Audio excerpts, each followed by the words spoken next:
നമസ്കാരം. റാഫ്റ്റോക്ക് മലയാളത്തിലേക്ക് എവർക്കും സ്വാഗതം. കേരള ബ്ലാസ്റ്റേഴ്സ് വികാസ് യുംനാമിനെ ടീമിലേക്ക് എത്തിച്ചിരിക്കുന്നു. ഇത് നമ്മൾ പ്രതീക്ഷിച്ചിരുന്ന വാർത്ത തന്നെയാണ്. അതിപ്പോൾ ഒഫീഷ്യലായി എന്ന് മാത്രം. പ്രീതം കോട്ടാലി കേരള ബ്ലാസ്റ്റേഴ്സ് വിട്ടുപോയി ചെന്നൈയിൻ എഫ്-സിയിലേക്ക് ചേക്കേറി. ഇതാ പകരം മറ്റൊരു സെൻറ്റർ ബാക്ക് വികാസ് യുംനാം വരുന്നു. യുവതാരത്തെ കൊണ്ടുവന്നിരിക്കുകയാണ്. ഒരു വെറ്ററൻ താരത്തെ കൊടുത്തു പകരം യുവതാരത്തെ കൊണ്ടുവന്നിരിക്കുന്നു എന്നുള്ളതാണ് ഈ ഡീലിൻ്റെ ഒരു പ്രത്യേകത. ഏതായാലും 21കാരനായിട്ടുള്ള മണിപ്പൂരി താരം കേരള ബ്ലാസ്റ്റേഴ്സിൻ്റെ ഡിഫൻസ് ശക്തമാക്കാൻ സഹായിക്കുമെന്ന പ്രതീക്ഷയിൽ തന്നെയാണ് ആരാധകരുള്ളത്.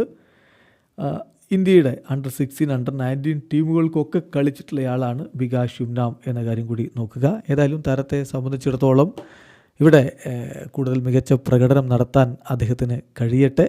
ബ്ലാസ്റ്റേഴ്സ് ഇപ്പോൾ ഈ ജനുവരി ട്രാൻസ്ഫർ വിൻഡോയിൽ ടീം അഴിച്ചു പണിയാനുള്ള ശ്രമത്തിലാണ്. അത് വളരെ വ്യക്തമാണ്. ഡിഫൻസീവ് മിഡായിട്ട് ലഗാത്തോറിനെ കൊണ്ടുവന്നു. ഇതാ ഇപ്പോൾ സെൻറ്റർ ബാക്കായിട്ട് ഇന്ത്യൻ സൈനിങ് ആയിട്ട് വികാസ് യുംനാം വരുന്നു. വീഡിയോ അവസാനിക്കുന്നു. ഫുട്ബോൾ ലോകത്തെ കൂടുതൽ വിശേഷങ്ങളുമായി റാഫ്റ്റോക്സിൽ എത്താം.